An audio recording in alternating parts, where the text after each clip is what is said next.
हे खारे शेंगदाणे पहा आहेत की नाही विकत मिळणाऱ्या खारे शेंगदाण्याप्रमाणेच. पिक्चर्स, थिएटर, चौपाटी अशा ठिकाणी आपण टाईमपाससाठी हे खारे शेंगदाणे बऱ्याच वेळा विकत घेतो. हे खारे शेंगदाणे भट्टीतून तयार केले जातात. अगदी तसेच हे खारे शेंगदाणे आज आपण घरी बनवणार आहोत, तेही फक्त 20 मिनिटात. चवीला आणि दिसायलाही अगदी विकत मिळणाऱ्या भट्टीतल्या शेंगदाण्याप्रमाणेच हे खारे शेंगदाणे लागतात. रेसिपी अगदी सोपी आहे. चला तर मग लगेच सुरुवात करूया.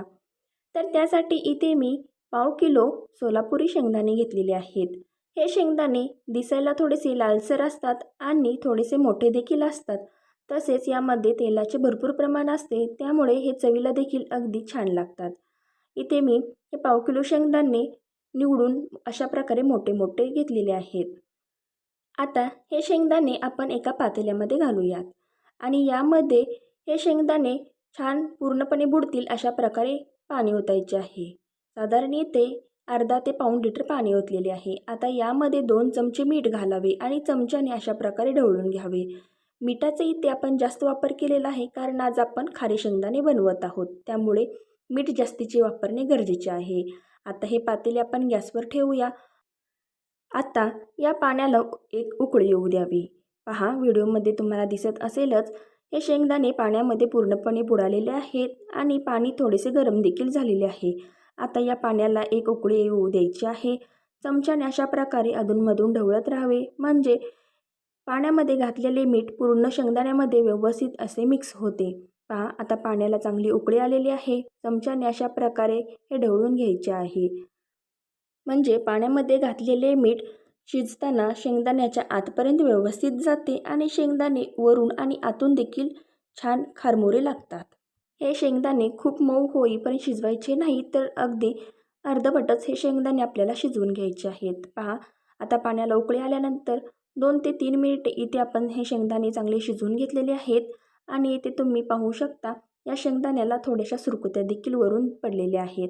आता एका झाऱ्याच्या साहाय्याने हे शेंगदाणे लगेचच काढून घ्यावेत. पहा, अशा प्रकारे इथे मी सर्व शेंगदाणे काढून घेतलेले आहेत. आता एका सुती कापडावर हे सर्व शेंगदाणे लगेचच पसरून घ्यायचे आहेत. पहा, अशा प्रकारे.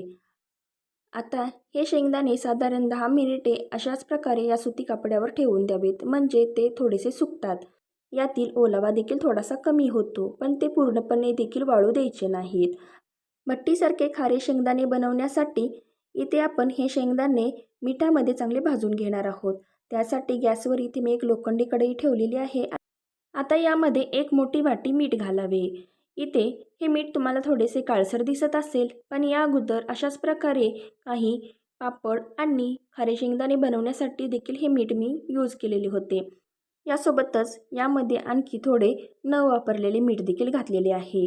आता हे मीठ आपल्याला प्रीहीट करून घ्यायचे आहे. ज्याप्रमाणे आपण केकसाठी कढई किंवा कुकर प्रीहीट करतो, अगदी तशाच प्रकारे ही प्रोसेस करून घ्यायची आहे. 2 मिनिटे मोठ्या आचेवर कलत्याने एकसारखे हलवत हे मीठ चांगले प्रीहीट करून घेतलेले आहे. आता इथे हे शेंगदाणे देखील 10 मिनिटानंतर थोडेसे सुकलेले आहे. यातील ओलावा थोडासा कमी झालेला आहे. आता 2 बॅचमध्ये हे शेंगदाणे मी चांगले भाजून घेणार आहे, कारण शेंगदाण्याचे प्रमाण इथे जास्त आहे आणि ते मिठामध्ये देखील व्यवस्थित भाजायला हवेत. यासाठी इथे मी 2 बॅचमध्ये हे भाजून घेणार आहे. आता मीठ देखील इथे चांगले प्रीहीट झालेले आहे. आता यामध्ये एक मोठी वाटी, म्हणजे साधारण निम्मे शेंगदाणे या गरम मिठामध्ये घातलेले आहेत आणि अशा प्रकारे मी कलत्याने एकसारखे हलवत आहे. सुरुवातीला हे शेंगदाणे खूप ओलसर असल्यामुळे याला मीठ खूप जास्त चिकटते, परंतु नंतर हे शेंगदाणे चांगले भाजले गेले की हे मीठ आपोआप गळून पडते. पहा, कलत्याने इथे मी हे एकसारखे हलवत आहे, जेणेकरून हे शेंगदाणे सर्व बाजूंनी व्यवस्थित असे भाजले जातील. पहा, अशा प्रकारे 3 ते 4 मिनिटे मोठ्या आचेवरच आपल्याला हे शेंगदाणे मिठामध्ये अशा प्रकारे चांगले भाजून घ्यायचे आहेत. कलत्याने इथे मी एकसारखे हलवत आहे, म्हणजे शेंगदाणे एकसारखे सर्व बाजूंनी भाजले जातील आणि खमंग देखील होतील. आता 3 ते 4 मिनिटे झालेली आहेत आणि या शेंगदाण्याला खूप सारे मीठ चिकटलेले होते, ते देखील गळून गेलेले आहे. 3 ते 4 मिनिटानंतर हे शेंगदाणे छान असे भाजले आहेत की नाही हे कसे ओळखायचे, तर अशा प्रकारे एखादा शेंगदाणा हातावर घ्यायचा आणि याची साल सहजपणे निघाली की शेंगदाणे छान असे भाजले समजावेत आणि हे शेंगदाणे छान असे फुलले देखील जातात.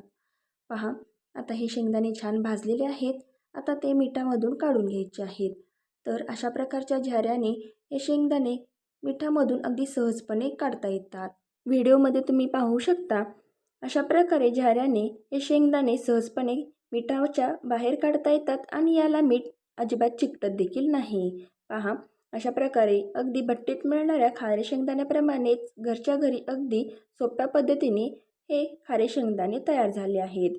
आता याच मिठामध्ये उरलेले बाकीचे शिजवून घेतलेले शेंगदाणे भाजून घ्यायचे आहेत सेम प्रोसेसनेच.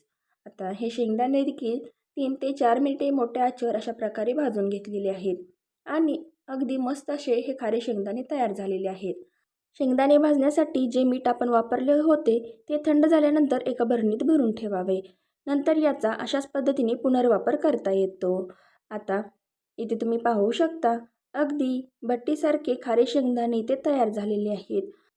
तेही अगदी घरच्या घरी. पहा, दिसायलाही आणि चवीला देखील हे अगदी बाहेर मिळणाऱ्या विकतच्या खारे शेंगदाण्याप्रमाणेच लागतात. तुम्हाला जर आजची रेसिपी आवडली असेल तर लाईक आणि शेअर करा. चॅनलवर नवीन असाल तर सबस्क्राईब करायला विसरू नका. धन्यवाद.